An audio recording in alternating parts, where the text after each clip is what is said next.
What's up, everybody? Welcome back to another edition of the Sheehan Show here on Sherdog.com. My name is Sean G, and I'm absolutely delighted to be joined by Kamaka III, the Fighting Hawaiian, after his great win over Bubba Jenkins at the start of the 2024 PFL season. Kai, how are you? You must be absolutely delighted, only a few days out after that great win. Yeah, shoot, the win. I'm just happy to come home with a win back in Vegas. Um, enjoy, got to enjoy Sunday, fully enjoy like a full day with my family. Um, Here Sunday in Vegas was good. So, but on to the next one now. Before we get on to the next one, let's quickly look back at the last one, because obviously Bubba Jenkins has been a mainstay in PFL for a long time. And for you, obviously, you've been in Bellator and just come over to the PFL. How good was it to stake your claim as now one of the top guys in PFL after beating him? Um, yeah, I mean, I honestly feel like I had the toughest matchup in the first round. Stylistically, we had a lot of strikers in the in the in the PFL featherweight division, and I had probably the strongest wrestler, the purest wrestler. And but I thought that for a reason, I thought that I had probably the best style to beat him in a 3 round fight. You know, in a 3 round setting, I had probably the best style to beat him. And I think that's why I was matched up. It's funny, I actually missed the fight live as I was away for a few days, and I came back and I predicted you to win, and I predicted you to win in the I suppose the way you did win, but it was a very different fight. Sorry, I can't hear you. Can you hear me now? Can you hear me? For some reason you cut out. I can't hear you. Okay, 1 second. Bit of technical difficulties there, Kai. We got cut off for a second, but I was just asking you about Bubba and the fight. Kind of maybe people were expecting the fact that as you said, you're the striker coming in there against a wrestler, but I thought his striking looked much improved and he looked a way tighter, maybe more technical fighter. Was that something that surprised you earlier? How good he actually looked in that first round, especially? No, I mean, as a wrestler, as a strong wrestler and somebody who had come to the expertise in wrestling, or any expert in a field, you're gonna be able to pick up another martial art, another facet of the game pretty quick. Because you know what it's like to become good at something else. So I'm sure his stand up is improving lots, and he works with Dewey Cooper, who's really technical, and who's a highly touted striking coach. So of course he's gonna be able to make the adjustments and make improvements on striking. But I wasn't surprised at all because he had to play the game right. He had to play like he was gonna stand and feel comfortable standing for a bit. Is that what you think it was? Because that's interesting, because I thought it was the other way around. I thought he was more comfortable in his stand-up, not necessarily just against you, but in general. But you think kind of it was all just to play and to get takedowns? Yeah, you kind of got to be a little bit of both. You have to be comfortable. He probably was more comfortable until later, until fatigue starts to get in. Until fatigue starts to get in, then it's like, oh shoot, how do you do it when you're tired? I think that's the part that was a little bit different for him. Like when push comes to shove, is he gonna want to stand up, or he gonna resort to his base? And that's what he kept doing. So I think that was the difference. He's probably way more comfortable striking when he's fresh, when all is daisy. So, but then when things started to get a little bit rough and things wasn't going his way, or it wasn't as smooth, then he started to struggle with with the striking. Was that a real boost for your confidence? Because you not only beat a really good wrestler, but you beat a really good wrestler whose striking looked very different and who looked so improved. That must be a real feather in your cap to beat someone who is such a well-rounded fighter, but so good also in one area. Yeah, I feel like this is MMA, right? Everybody's gonna get better. Everybody's gotta they gotta blend. They gotta hide things as much as possible. So I mean, I think I think yeah, it is a big feather in my cap, but I mean, I don't think much of it as in whoever can blend MMA the best. That's who can who's gonna be the most successful. I think you gotta. That's what MMA is whoever can hide the most tricks up their sleeve and do it well. That I think that's the person that's gonna win the fight. One of the tricks, obviously, you've been able to do previously is elbows, and there's no elbows in this fight. Was it a big adjustment to not be able to throw elbows? Did you find it weird, or how was it? It was it wasn't that much of an adjustment. Um, I mean, as far as preparation wise, I've lost your sound there for a second. I think you're back now. Sorry, we lost the sound there for a second. You're just talking about the elbows. yeah, I mean, I don't think that it was a much of an adjustment for me. Preparation wise, um, yeah, preparation wise, it's a little bit different. But I mean, when you got into the fight, I wasn't really thinking about elbow. I don't think I was put in too much situations where I needed to throw elbows. Is it something you prepared for in training? Because I know a lot of people have obviously talked about the elbows, or is it something you didn't need to prepare for? Because like you would feel naturally that if the situation did come, it'd be hard not to throw them. But is it something you did have to prepare for? Yeah, it was. It was. I mean, because we like me and Coach Eric, Coach Eddie, and even when you're on the ground and pound bag, right? You're just throwing elbows. Um, you're throwing elbows when you get close. When you get in range, you're throwing elbows. So I mean, in preparation, it's different. But I mean, luckily, I wasn't in a situation in the fight where I was thinking about throwing an elbow. Obviously, you spoke about Eric Nixick there, but Dewey Cooper as well. And when I saw Dewey on screen, I thought he was in your corner for a second because obviously Eric and Dewey have worked close together with Francis and others before. Was that a bit odd seeing Dewey Cooper in the other corner? Have you worked with him much? I have never worked with Dewey. No, Hmm. I, I've, I've seen Dewey a lot in Vegas and like yeah, just through the gym in Vegas and whatnot. But I've never worked with Dewey or Bubba Jenkins before. Okay, and just on Eric, like I've spoken to him a little bit and seen the way he coaches and seen obviously yourself and a lot of the other fighters over the last few years. Like Extreme Couture wasn't the gym it was a few years ago, and Eric has kind of taken it to the next level again. How tell us a little bit about Eric Nixon, how he's so good and why he is so good. Honestly, I think for me, he fits me pretty well. I can only speak for myself, but my skill set, my athletic abilities, my attributes that I bring to MMA, my characteristics and like my gifts, his coaching style fits me the best in my opinion. His coaching style and whatnot. I feel like I can everything that he wants. I'm able to display as a fighter from feet to floor. And is it very specific with him as well? Because he rang me up recently talking about judging, and you know, he wanted to do that because he could go in and tell his fighters the right way to fight via the judges. And I'm sure he does that with the clinch and with transitions and with places, positions on the ground or whatever it might be. Is it very very tactical, very technical, and very minute to detail he gets into? I would say it's yeah, it is, but he doesn't. It's not like it is very tactical. It is uh, but we're not like I mean he there's an open ended part to it too. Like there's these ideas that he's putting into us, but we also have to be like we also got to make it our own. He's telling us in spots of the rounds on what we need to be doing. Optics. We're at the ending of the round. We got to make it look good.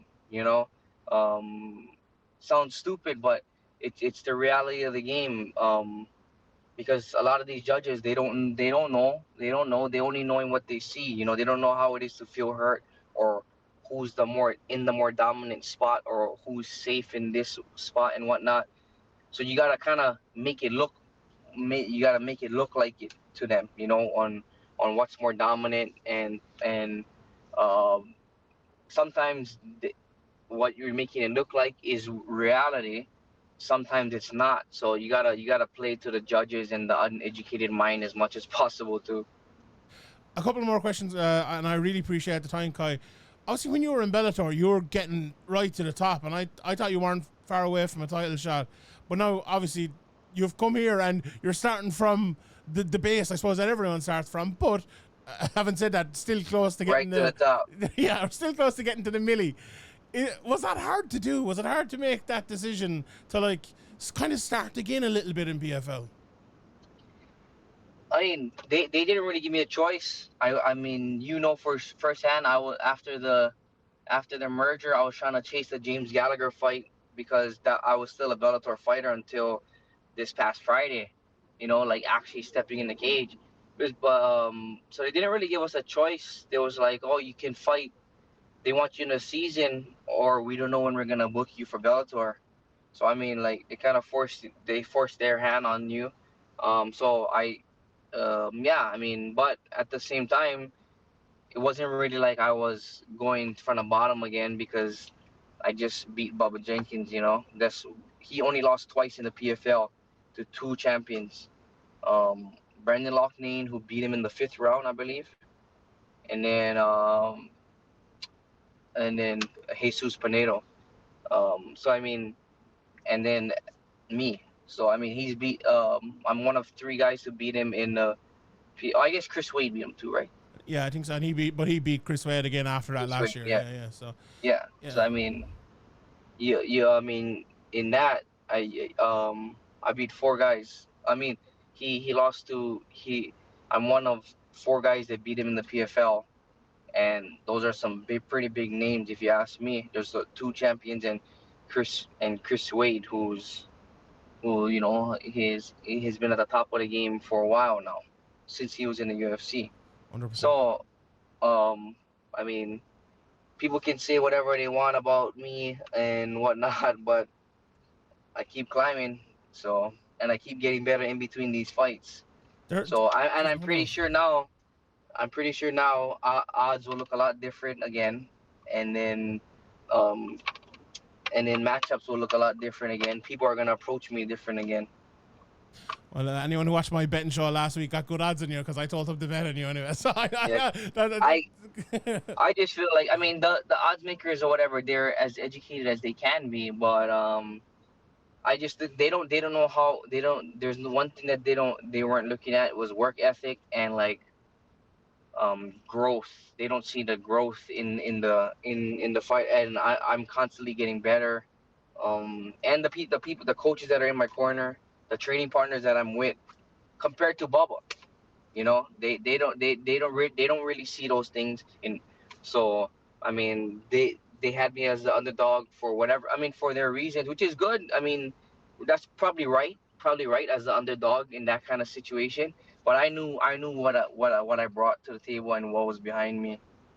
how hard is it to go from? So I was looking at your record, and you had a stretch there where you won 1 out of 5 fights, and now you've won 4 in a row. And last week I was talking to Impa Kasang and who had like one of the biggest knockouts of all time, and he went on to be a champion.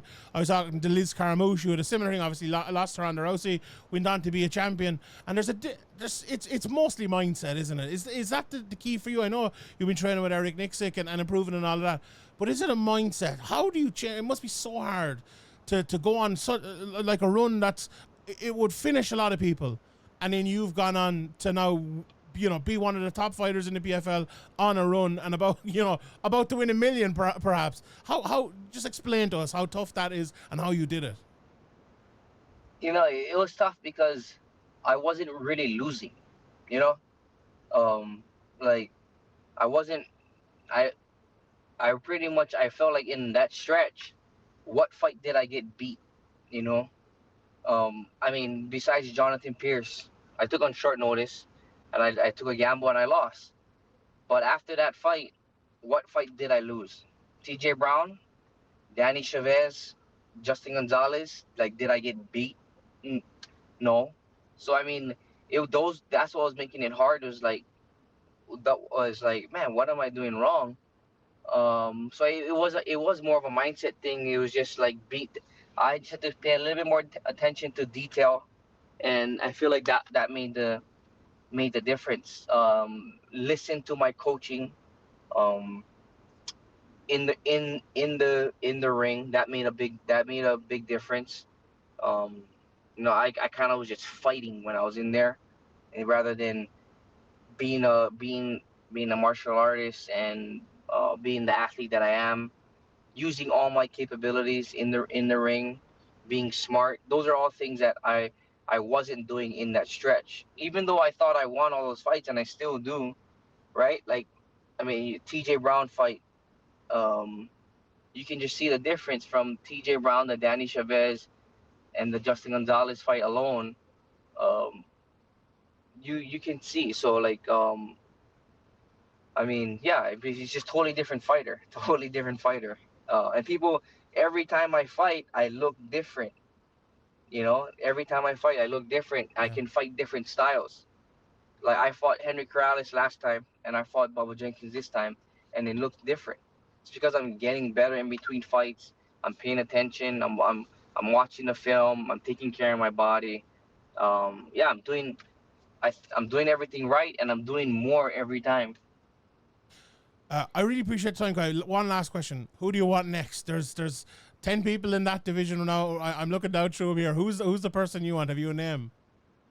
I honestly, I mean, humbly, I don't really care. I mean, I respect everybody in there. They're all gonna be a tough fight.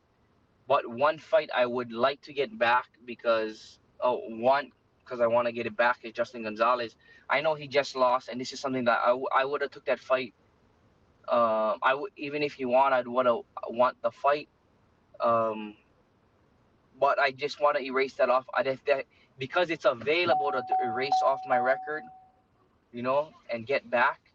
I would like to get that one because I mean I know I never lose that fight. To what, 2 years ago, almost two, 2 years ago. I know I didn't lose that fight.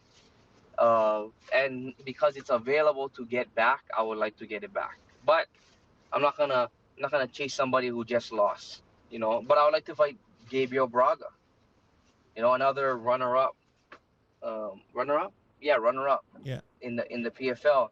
Mhm. And I feel like, and 3 weeks ago, or 3 weeks before the fight, 3 to 4 weeks before the fight, they were gonna switch my opponent to him because it was a more fan-friendly fight, Yeah. um, stylistically. Um, but Ray Seffel wanted me to fight Bubba Jenkins, and I wanted to fight Bubba Jenkins anyways. The big name, he was a talker. He didn't talk this fight though. Is as the lead up, you guys didn't see any talking. I don't know why. I don't know why he didn't talk at all. Even in the face-offs in Chicago, he didn't talk. Even in the Yeah, there was no funky business from Bubba Jenkins this fight. I don't know why. Maybe he knew. Maybe he knew what the bookmakers didn't know about. Maybe yeah, Yeah. maybe he didn't know, and he was probably tripping out why the odds were so close to.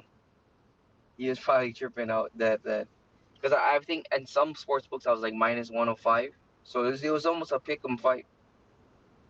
Yeah, it was, and it was very interesting that it was that. And I think there's a big divide because of PFL and Bellator because you have never fought anyone similar before, and Similar, yeah. I see it with the heavyweights especially because it's very hard to gauge the level of the heavyweights, and the betting odds are all over the place. I think Moldavsky was like almost an even money guy, so there's a lot of money to be made this year for people betting on PFL, and I'm sure they made a lot of money on you at the weekend. Kai, I really appreciate it. I'm looking forward to your next fight, and hopefully next time you're back in Ireland, we can catch up again. So thank you very much for your time today.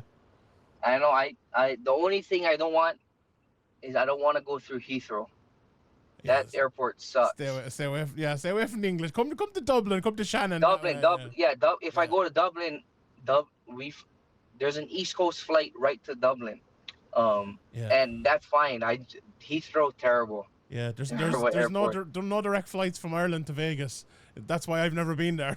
That's why. Really? Yeah, no, it's Yeah, have to go to but there's Dublin to like DC and like New East York. Coast. They're just Yeah, they not uh Belfast. Yeah, yeah. We've nothing here in Ireland. It's it's impossible to get anywhere. But I Hey, appreciate but it. look at how it ended up though, right? Like Glock good. I mean, money wise, whatever. I would have took the James Gallagher fight. Would I feel like would have been a much. I mean, it would have been an easier fight. Just like, um, but I'm glad that I ended up with Bubba Jenkins, a much bigger name and much tougher fight, and the one that the fans remembered that night. A lot of people were calling that the fight of the night. If I was not mistaken, in my press conference, that's what they were saying. So I mean, glad it all worked out. 100%. I mean, we might see that James Gallagher fight down the line somewhere. I'd still love to see that, to be honest. But Oh, I'd love to do that too. yeah, 100%. Kai, thank you very much for your time, and we'll see you again. Thank you.